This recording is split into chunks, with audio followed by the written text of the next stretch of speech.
Hello, people of YouTube. My name is Steve Gray. Thank you for watching. Today we are going to be talking about Yashahime, Princess Half Demon Season 2, Episode 5. We still do not know how many episodes we're getting this season. I have checked multiple times. Is it 12? Is it 24? Is it 13? Is it 15? And at the moment, who knows? We don't know when this is going to end. So they're just going to keep spitting out episodes, I guess, until they get bored and they're like, all right, we should probably finish the season 2. But statistically, it's probably either going to be 12 or 24 or possibly 13 or 25. Somewhere in that general ballpark. That at least is my best educated guess based on the previous seasons, based on how many anime run their shows with the episode count. So you can either assume 12 episodes or we can assume possibly 24. At this point in time, we just do not know. So, cliffhanger, question mark still. So moving on to the actual episode, this is all about Rion, Karen Maru's daughter. And we learn that she actually died 600 years ago. Karen Maru couldn't let her go, so he trapped her soul in like a grave site kind of mannequin type thing, I guess is the best way you could describe it. And made out of her bones and some of dirt from her grave, things along those lines. So we learn that he traveled the world with her and somehow she died. We don't actually know how she actually died, but unfortunately, yes, she did die. She said, I want you to slay my father because he is only truly happy when he goes after, strong opponents. And also, I do not want him to move the windmill of time so that way he can destroy all time. I like the world the way it is, with the insects and the butterflies and the small, cute, furry animals. Things along those lines. Don't allow him to destroy it. Kill him if you must. Here's the Cucon root. Do what you got to do with it. She then ends up turning it into a flute, which I thought was really weird. So I guess it can take on multiple shapes, which we'll get into in a moment. And she plays it, and it allows her to free herself to a certain extent. This is right after Setsuna actually uses her weapon, her new weapon, for the first time and is able to cut the thread between her and Karen Maru, killing her own dream butterfly, not Setsuna's, Rion's dream butterfly. And now they are no longer connected. He can no longer see her dreams or what she is doing. She then takes over the mannequin and now kind of has a new body, similar to how Riku is just an antler. She is now a mannequin that looks like a person. So she's still technically dead, but her soul is inhabiting this body, probably until Kimaru dies. Then she knows her business is finished and she can move on. Speaking of Riku, he is on the outside of the barrier, killing all of these small fry demons, trying to protect Toa the best he can. And once Rion breaks down the barrier, because the barrier comes down after she plays the flute, this giant, crazy spirit dragon thing comes out, in which place she gives the flute to Toa and says, play it and you'll know what to do.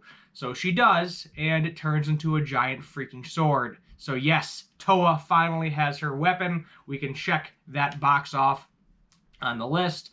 Toa has her new weapon that can absorb and produce unlimited demon energy. So she can absorb as much demon energy as she needs to. Apparently the sword is a twin pair with Karen Maru's sword, which was from a god, and it allows you to absorb as much demon energy as you can and spit out as much as you can. So it can take in as much as it can spit out, vice versa. It's basically unlimited. It's kind of like a giant black hole, except the black hole also spits things out. So yeah, instead of just sucking everything in. So Toa has a new sword, checkbox.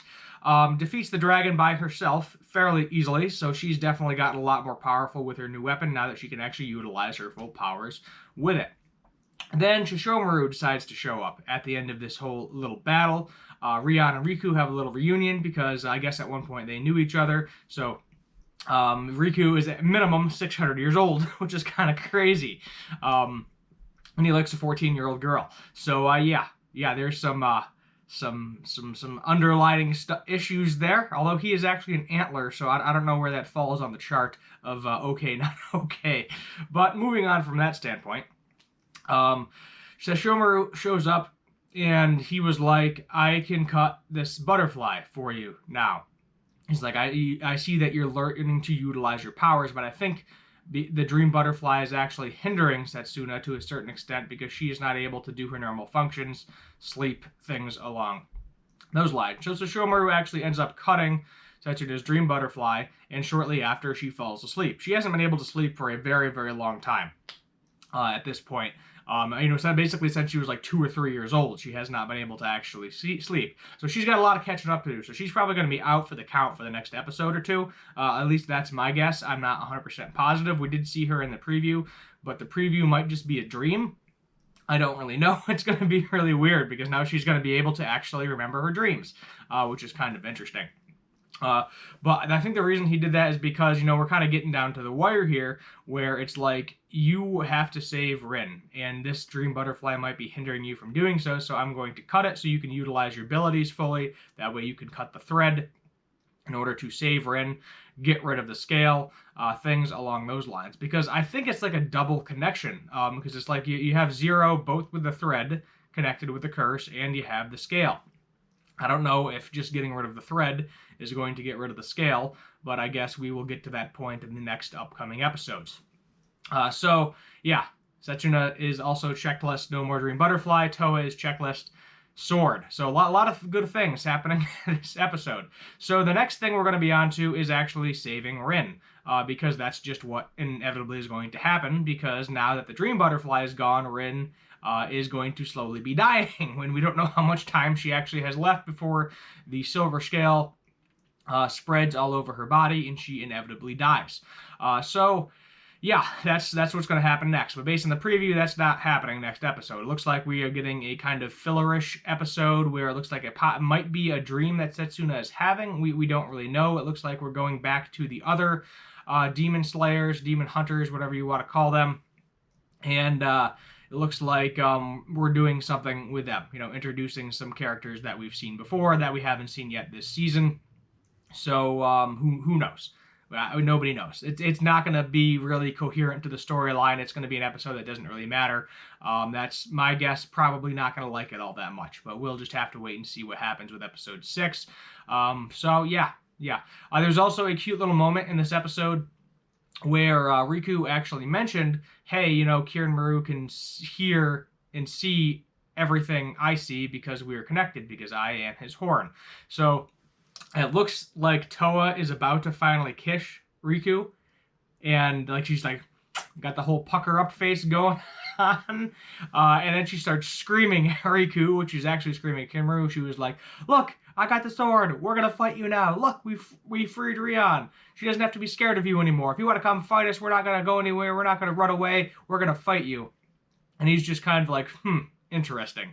Because I think he kind of has the Thanos complex to a certain extent, in my opinion, where yes, he wants to kind of destroy the world, but at the same time, I think he's just bored because he hasn't really had an opponent that is strong enough or worthy enough of actually fighting him. So he's letting all of them get stronger so that way he can fight them again to actually enjoy fighting for once. I think that's a big part of him, as well as he enjoys fighting. And when the great dog demon died, he didn't have that person kind of keeping him in check anymore. He didn't have somebody that was stronger than him to keep him in check. We don't really know if Shomaru could kill Kirin Maru. There's no reason to believe that he couldn't. I think, if he used Inuyasha and Kagome with their spirit abilities, he probably would be able to take him down. But we don't know. Obviously he sealed Inuyasha and Kagome away, so that way that particular instance did not happen. At least that is my guess. Anyway, yeah, now we wait and see what happens for the foreseeable future. We're going to give this one probably like an 8. Yeah, I'll give it an 8 out of 10. I usually give these 8 out of 10s. They're pretty good. They're definitely worth a rewatch if you have time to do it, but you don't necessarily need to rewatch it. I did like how we didn't get a forced preview of the characters again. That was definitely delightful, because we don't need to know who the characters are. As I said, now we're in 5 episodes deep. Definitely do not need that little recap anymore. I don't think we needed it past the first episode, but it is what it is. So what's next on the list? Rin. Getting Rin is next. So this episode, we accomplished the sword, we accomplished the dream butterfly. So that's 2 checklists gone. Now we got to save Rin. That's 100% next on the list. Kid Maru needs to die at some point. Got to free Inuyasha and Kagome. That's probably going to happen after Rin. It seems like the viewership for episodes with Inuyasha definitely goes up a lot higher, so I hope they free them soon, because then a lot more people will be interested in watching this show. I mean, this is definitely one of my higher view counts for reviews, which is why I keep doing them, and I'm actually kind of thankful I watched the season. I wasn't going to, because last season near the end started really annoying me until it actually picked up the storyline because of all the stupid filler episodes. But now it seems like we have been pretty much doing straight storyline for 5 episodes. And actually, no, sorry, 4. There was one episode that was kind of fillerish.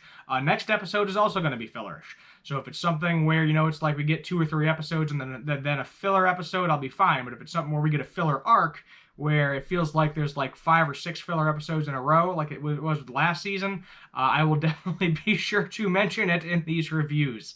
My name is Steve Gray. Thank you for watching. If you're new here, hit the subscribe button, turn on that notification bell, leave a like, and feel free to comment down what you want me to do for future anime and cartoon related videos. I'm going to keep doing the meme videos. I did a poll. Actually, there's more of you that want the meme videos than want the reviews. So we're going to keep probably the formula where I'm doing the 2 meme videos a week, the 1 review a week. I might step up the memes.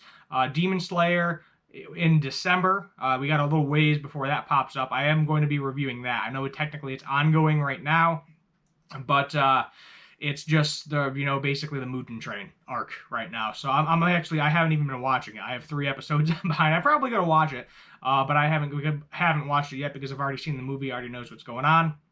I'm not going to really bother to review those episodes until we actually get into Season 2. So, yeah, memes, Yashahime, that's pretty much the formula going to be for a little while. Yet again, thank you for watching, and as always, have a good one.